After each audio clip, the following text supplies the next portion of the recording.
భర్త. ఛీ! వెధవ జీవితం. నీతో వేగలేకపోతున్నాను. ఎప్పుడు చూడు ఆ చీర కొనండి, ఈ చీర కొనండి. అవి కొనండి, ఇవి కొనండి. ఇంక నా వల్ల కాదు. నేను హిమాలయాలకు వెళ్ళిపోతున్నాను. భార్య. సర్లే వెళ్తే వెళ్లారు కానీ, ఒక చీరను కొనిచ్చి వెళ్ళిపోండి. మీ గుర్తుగా కట్టుకుంటాను. సిటీలో పుట్టి పెరిగిన అమ్మాయికి పల్లెటూరు అబ్బాయితో పెళ్లి జరిగింది. అత్తారింటికి వెళ్ళిన మొదటి రోజు గేదెకి గడ్డి వేయమని పంపారు అత్తగారు. గేదె నోట్లో నురగ చూసి వెనక్కి వచ్చేసింది కోడలు. అత్త. ఏమైందమ్మా, గడ్డి వేయలేదా? కోడలు. అది ఇంకా బ్రష్ చేసుకుంటుంది అత్తయ్య. టీచర్. సోము, భూమి గుండ్రంగా ఉంది అనడానికి నీకు తెలిసిన 3 కారణాలు చెప్పు. సోము. మా నాన్న అలాగే చెప్పారు. మా అమ్మ కూడా అలాగే చెప్పింది. మీరు కూడా అలాగే చెప్పారు.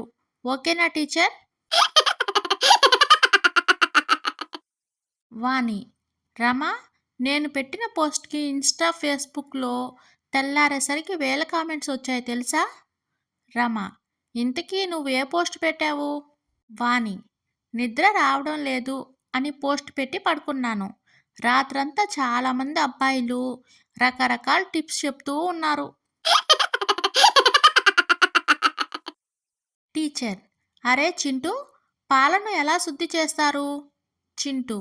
పసుపు నీళ్ళతో టీచర్. టీచర్.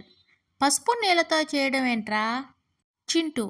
మరి మా అమ్మ వేటినైనా శుద్ధి చేయాలంటే పసుపు నీళ్ళతోనే చేస్తుంది టీచర్. ఏమండి, వర్షం పడుతుంది, త్వరగా ఇంటికి వచ్చేయండి. మీకోసం ఎంతో ఆతృతగా ఎదురుచూస్తున్నాను అని మా ఆవిడ ఫోన్ చేస్తే ఎన్నో ఆశలతో ఇంటికి వెళ్ళాను.